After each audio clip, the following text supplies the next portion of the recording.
Before we begin today's episode, we'd like to extend our gratitude to our sponsors at Avid for the incredible opportunity to raffle off a 1-year subscription to Media Composer as a thank you for watching. To enter, please visit postandblack.com/Avid and submit your information. The link will remain active for 1 week, and then the winner will be announced the next day via email and in an IG post on our social media. Thanks so much and enjoy today's episode.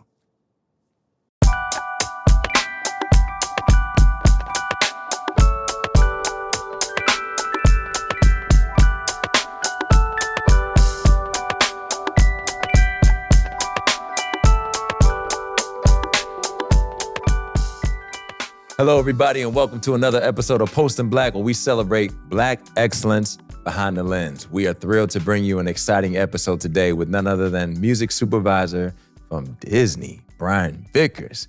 You in the building. How you doing? Yeah, man. What's happening? I'm glad to be here. We happy to have you, man. This is an exciting time. We're closing out the season. Yeah. You're doing it right with us. That's what's I feel honored. You know what I'm saying? For the last one.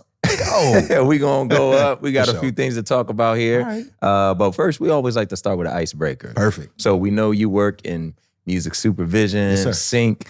Yeah. Now, I just have a question for you. Okay. If you were able to, right? Yeah. If you were able to listen to a song and you would never get tired of listening to it, what song would you have on replay for yourself? It's easy. Okay. It's As by Stevie Wonder. Really? That joint is arguably one of the most powerful songs ever written. So, yeah.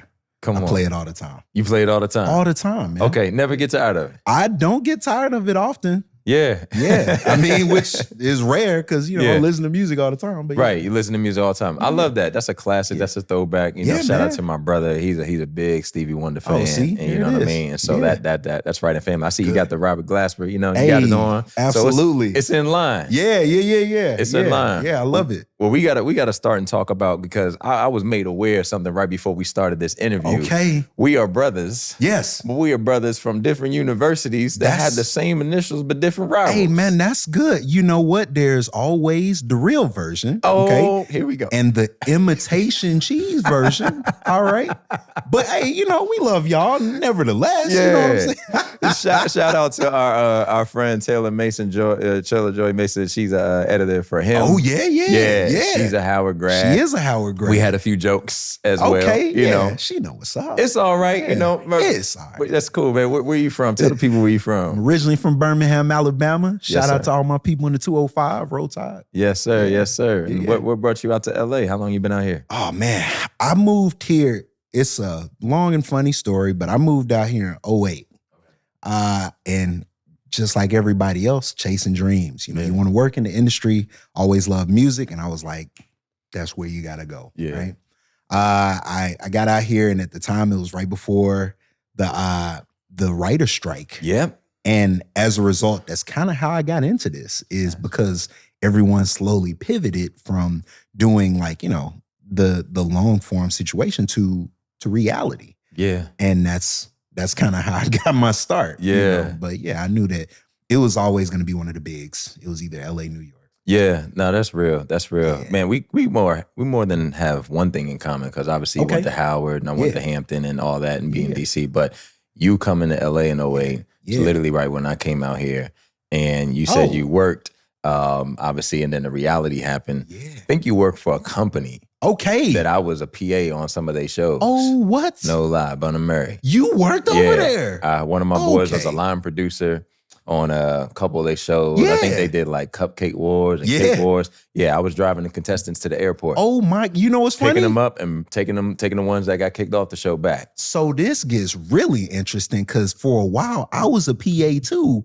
And when you mentioned driving, I was driving contestants for Bad Girls Club. That's wild. That was funny, because I remember the smell of the vans. KP, my boy KP was working. I got him hired for them. He was a young artist, but he was working on that. They called him Kenneth. That's crazy. Yeah, I was the one that got him hired on there for back. So that was the last show before I stopped. So we No, two we're shifts passing the cousins night. at Yeah, this point. we cousins, definitely. Cousins, that's See, it. you I know told what? you, all black people are related. 100%. Or know each other. Yeah, they have to. That's it. That's wild, good, man. man. So you were doing this working in reality. How'd you get started with music and music supervising and sync? We got to dive into that. Yeah, it's such an interesting way, but long story short, I've always loved music. Yeah. I grew up listening to it. My parents bullied me into getting in the children's choir at church. You know what I'm saying? At an age where you can't even talk. It don't matter. Get up there and sing. Yeah. And I began to like develop a very strong love for it as I got older. But not only that, I also loved, movies and TV show. It's still I drive my wife crazy because I can still remember like some commercials, the jingles, like from when I was a kid, because music sticks with me that much. So I knew I loved both of them and just kind of had to figure out, how I would kind of get into it. But when I got out here in 2008, I looked around like, how am I going to be able to merge my love for music with my love for TV, film, all of that kind of stuff. And I got very fortunate that I found an internship through my college. Okay. An internship with Buna Murray. Really? That's kind of how it all started. I started as an intern for the music department where I was over there. And that's where I learned about sync and learned about, like the contract part of it, like just developing an ear, and just kind of grew out from there. So, that's crazy. That's love, man. Yeah, man. Yeah. You said bullied into the church. Oh, yeah, man. Yeah, because you're a kid. You ain't really got a choice. You ain't got a choice. You singing. You pulling up. Okay. Yeah. But because that's what my mom did. She grew up singing. My dad, like, he had always loved music because he played, his glory days playing, in the marching band. But he was always very big on introducing me to music. Like, we didn't have it now where you can just like listen to, hey, I want to listen to what I want to listen to. You in the car with him, you're listening to whatever he's playing. Exactly. And it ended up being the best thing in the world. That's real. That's dope, man. That's really fire. If you had to explain music supervision absolutely and sync to the average viewer, how would you explain it to them? Because I don't know if people, they know about it. They're like, oh yeah, sync, but from a professional standpoint, what would you say? Yeah, like, I guess the easy, kind of simple way to look at it is a music supervisor is the person that's responsible for finding music to fit whatever the medium is, whether that's TV shows or movies or video games or commercials, ads, etc. Right.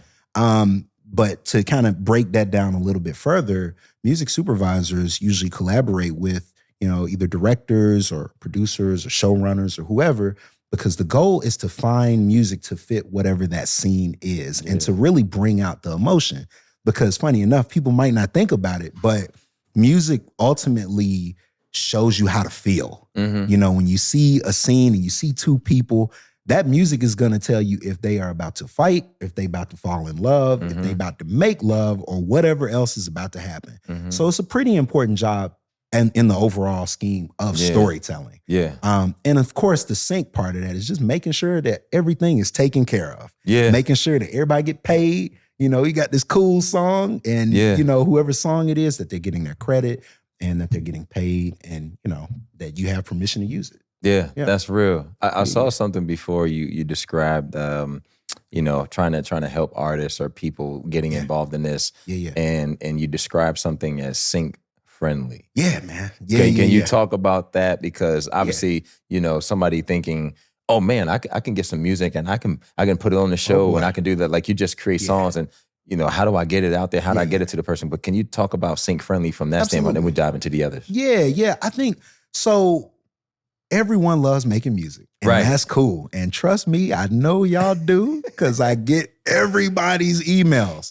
But the idea of something being sync friendly is not just music that you like making, but stuff that will fit whatever those scenes are. Yeah. Like, if it's a sync, like, ultimately the right song can pull out something special about a scene. Like, if I go back and mention some movies, there's a good chance that you might, or if you do it really, really well, you can hear a song and it'll remind you of either a movie or a TV show or whatever. Like, to this day, when I hear A Change Gonna Come by Nat or by Sam Cooke, I always think of Malcolm X. And I think about, like, man, that's a very pivotal scene. And that's ultimately what songs should do, or like if you're looking to get into the sync space. Not just have a song that you like or, and it's great. Artists should be able to explore themselves, which is great. But sync friendly means songs that are specifically kind of geared towards sync and geared towards shows and movies, etc. And just making sure that everything in that song is usable or, that it works. No, it's real. I mean, you're mentioning some things that I think, like, obviously I may know about and hear about, but I think the question sometimes people want to know is like, okay, yeah, I want to, okay, now you gave me the tip about what song to make and how to listen to and what I can think about when I'm creating a song. Sure. Now that I have the song, how do I get it to the people? How did you get your start in what you were doing to obviously grow to that level? Yeah, so it's so interesting. First of all, I have to mention that, like, I have a background. My background is in music. I went to college and became a vocal performance with jazz major. Yeah. So I understand music from the standpoint of literally the sharps, the flats, the scales, the notes, etc., but also from the standpoint of understanding how studio works, production and, signal flow and all of these types of things. Thankfully, since I've been, in the role of music supervisor, I get a chance to put together all of that. And as I'm working with artists or bands or whoever, my goal is to work with them to get them to better understand, okay, let's change this, let's tweak this, let's fix this, et cetera, because that's the goal, is to make it work in that regard. But one thing I always tell folks too is, number one, watch stuff. Yeah. Watch movies, watch shows, watch all of the things. Don't just jump in there. Like, watch them just to get an understanding of the craft and all of that kind of stuff. But also, like you mentioned, how do you get it to people? There are music libraries, there are sync companies that literally will pitch things on your behalf, because it's honestly very difficult to get in touch with music supervisors because everybody wants their stuff in, which I get. But those are some options that I usually tell people right out the gate to consider. You heard that right there. He said he's the one to know. You know what I mean? But I would imagine with that, it's not just like you can just take on anything. It's just similar to obviously, like, it has to come from a reputable source. And obviously, even when scripts are sent out to lawyers, everything is contracts, because somebody could say, oh, I sent it to you. Oh, man. Brian, man, nah, man, they used my song and they didn't do this. All that has happened. So you've seen the ups and downs of the industry in that regard. Yeah. It's okay. Can you talk about, like, what are your thoughts, like, with that being said now, in terms of people creating, there's even more ways to create. Yeah. We talk about the AI generated music, and there's so many things. I saw a post the other day with this gentleman. We follow him on social media, but Eric Makes Music, music supervisor. And he showed a video, and it was entirely AI generated. And it was his voice. It was like 3-4 people in the studio while he was like behind a soundboard. Oh man, that's terrifying. And then they showed a girl in the studio, like in the booth, singing.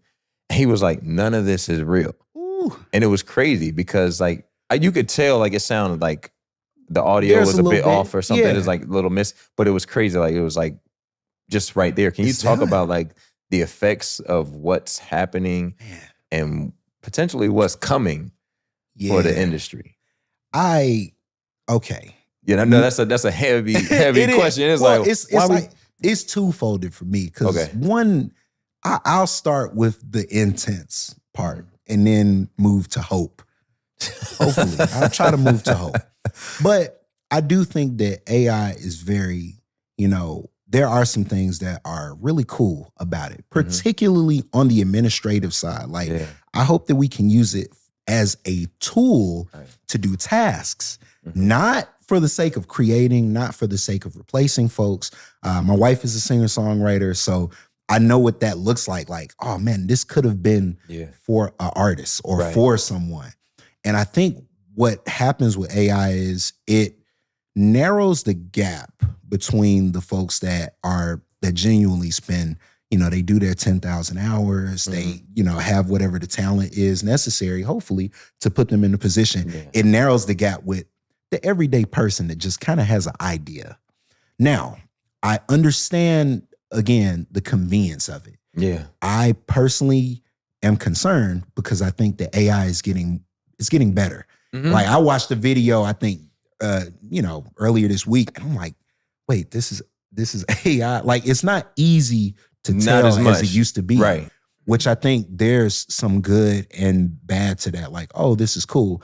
But personally, I like to think of the folks who may very well end up getting replaced. And I know that that's going to hit our industry extremely hard. Yeah. And that's the part that I am a little concerned with. I am, frustrated. I hope that people y'all, please don't lean solely onto the AI, please. I hope that people will still do the work that's needed to improve their craft and to grow. Now, the hopeful part of it is I think that there are some cool ideas that can potentially come from it.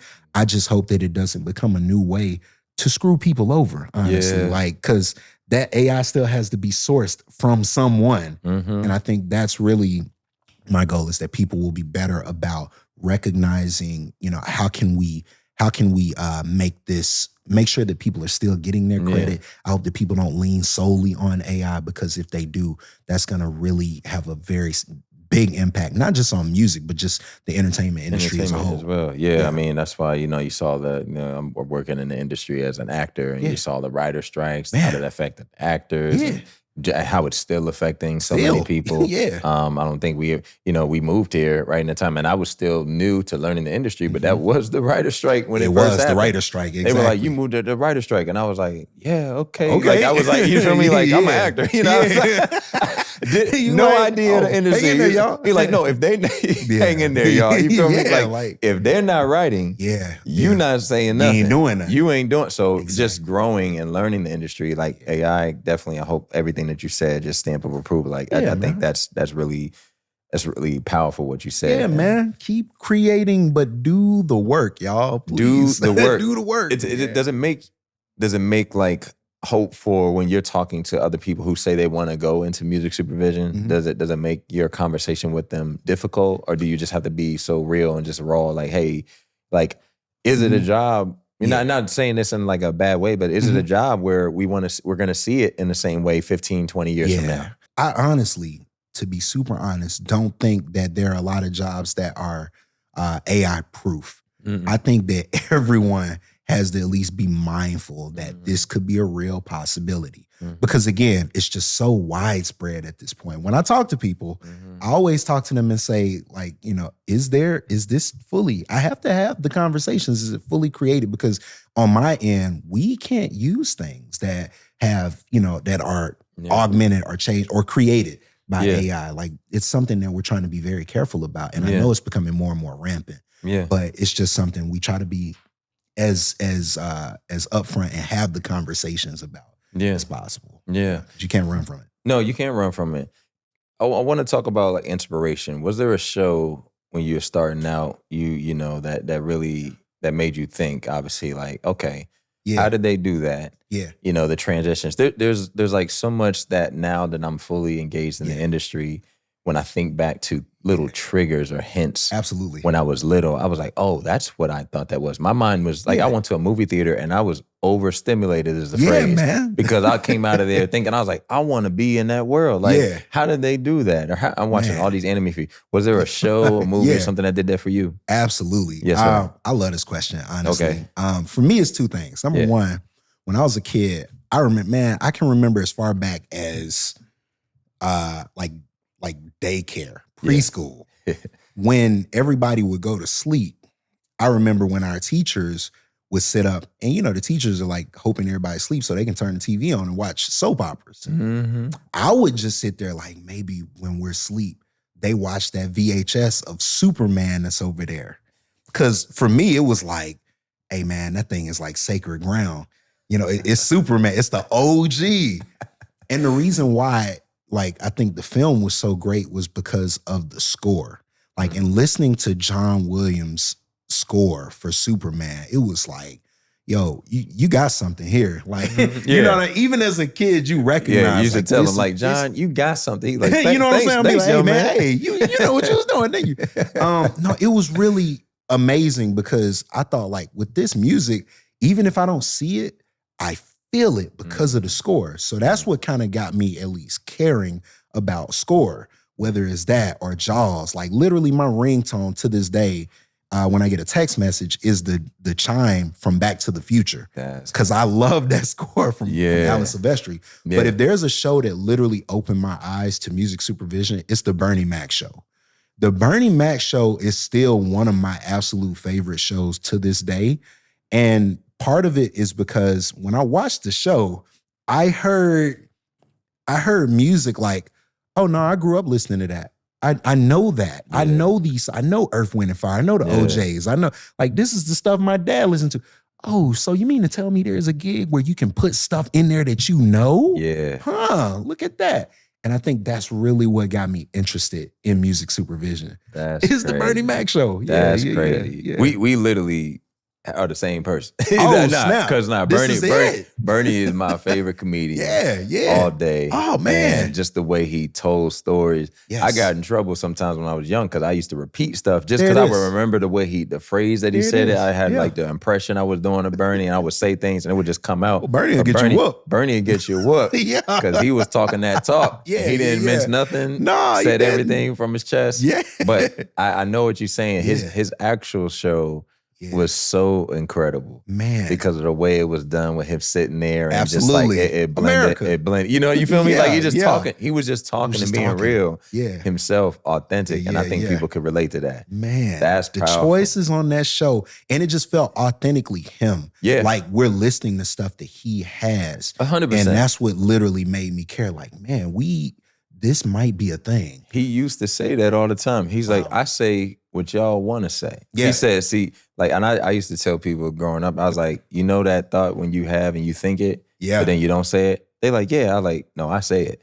And they be like, that first thought, I don't think like, oh, I shouldn't say that. I'd say it. And then it's like, ooh, so you're growing. But Bernie was in there. He did it. That's powerful. And the show was like, for me, that's always going to be probably one of my most significant shows for that reason, to make me look into music supervision. No, classic. And it's still on Netflix, y'all. It is. It's still on Netflix. Go get it. Man, talk about one of your favorite moments where you were able to secure licensing for a song and you still maybe think about it today. You're like, yeah, that was a good choice for that scene, or that was a good choice for that project. Like, you know, you do so much. Yeah. But was there one in particular you were like, I got the rights. I got the we in there. We in my bag with this one. So, all right. So a quick breakdown. The cool part about working as an in-house is we have a team that handles the rights. Okay. So we get to primarily do we do all creative, because technically they only want us to stick to that. Because one thing that people don't know about trailers is on the trailer side, houses compete for the finish. A lot of people don't know that. So even as an in-house team, even though we have a trailer house, we are competing against other people. So let's say something like Avatar. Yeah.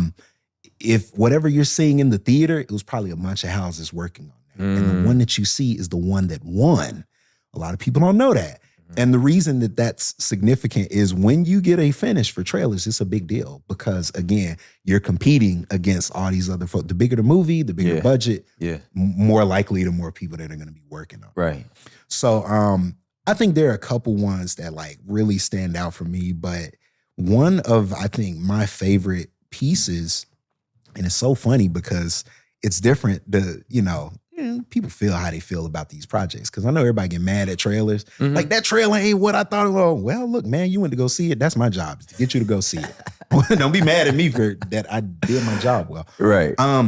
But it's the movie The Lady and the Tramp, but the live action version on Disney Plus. Okay. Everybody's like, wait, that's a thing? It was a thing. So for the trailer, we were exploring a lot of different options. And one of the folks on our end had an idea to, they wanted to try a specific vocal on it. And things ended up lining up where my wife was able to sing on the trailer, which is crazy because that like never happens. Everybody's like, man, if your wife is singing, she should be on everything. I'm like, I can't do that, y'all. Like, I ain't trying to get looked at, like, he's doing that thing again.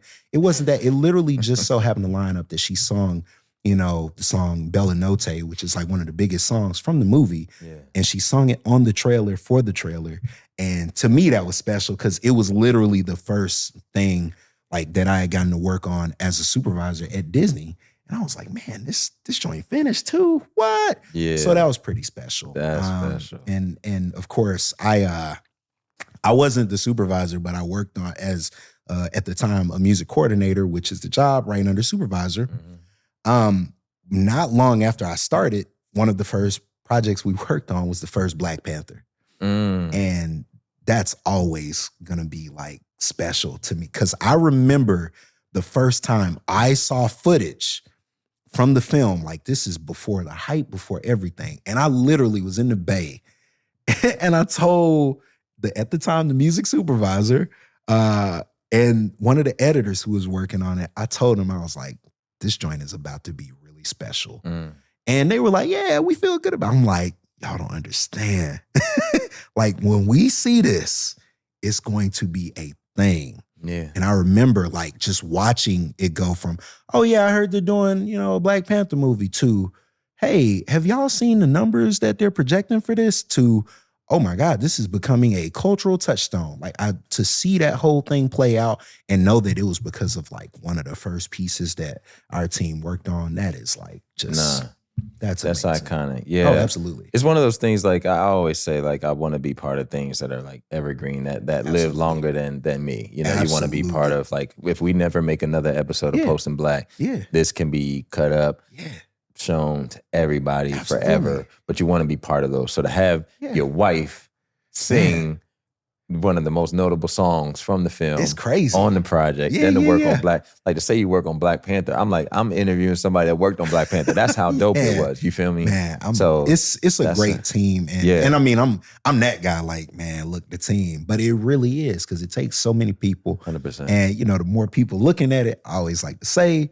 the more people that have opinions. So when junk works, it's like, oh yeah, this is like a miracle. You know what I'm saying? So I'm really, really glad it turned out. Talk a little bit about that, like working with a team and even like mentorship or things that you might have seen in the space before you, because obviously we focus on, highlighting Black professionals. Absolutely. Because Black professionals aren't always highlighted.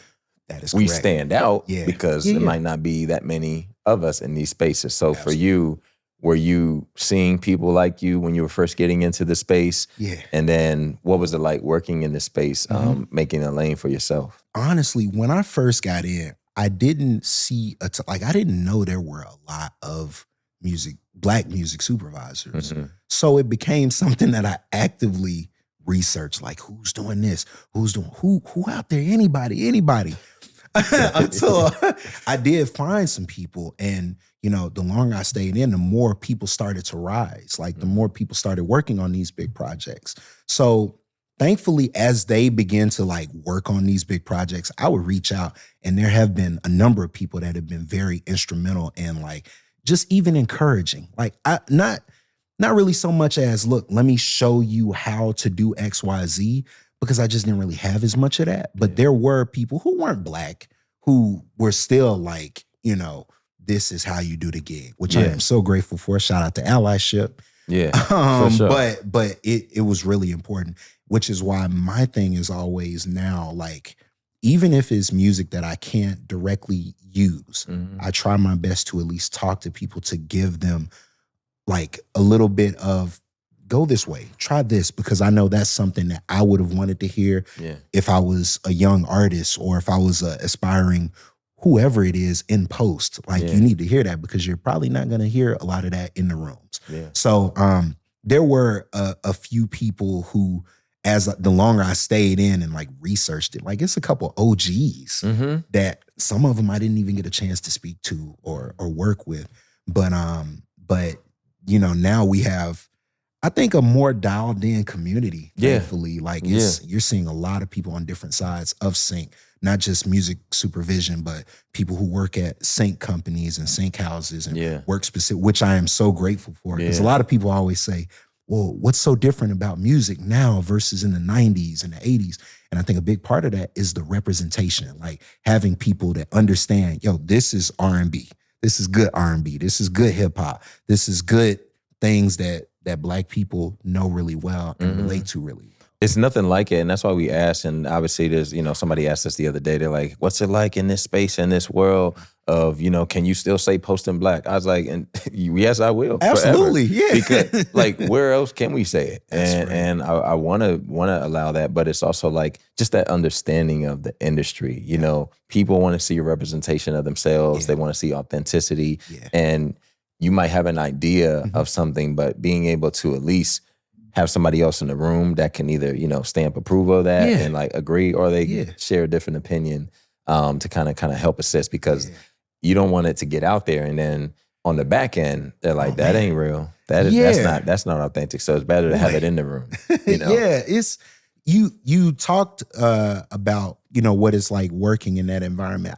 I believe in collaboration, and I think it is extremely important to making any project work, whether that's somebody releasing an album or doing a short film or a movie or a show or whatever. Like, you got to have people that you can trust, that can keep you accountable and tell you, oh, that's dope. Or, yeah, let's do another take. I got some notes of that. You need people who can do that. But ultimately, it should be people that you work with who you can work well with. And if you have that, I think that's when the joy happens. You know what I'm saying? Because it's gonna be a lot of opinions. I see them every day. Everybody got one, right? But I think that the older I get, the more I learn. Like, look, you absolutely have to keep your ego in check. Don't take things personal, which as a young black male can be very challenging at times. That's part it's of it. It's like a defense mechanism. You literally, you tense up. And you ready to go. Oh yeah, so, how can I communicate how I'm feeling without actually like having something come off, the tone, all that. How can I be myself and the good old code switcheroo. Feel me, boy. The good old. I think that the beauty in that is we should always feel as though we can be our authentic selves, because when that happens, great things happen. And there are some projects where I'm like, ooh, man, somebody had an idea. I know somebody in that room was being real, because you see it in the work. Yeah. You know what I mean? And I think that I do think that you're beginning to see a lot more of that, like in the way that things are being advertised, in the projects that we're seeing, in the wide array of things that we're beginning to see. So the writing, absolutely. All of it, it's reflective of some really like deep conversations, that are going on behind the scenes. Yeah. Looking back, obviously you've had a successful career up to this point, and there's still more to come. Yeah. But what would you say? What would you actually think about? Like, I'm trying to think of the way to phrase it. What do you wish you knew before you started?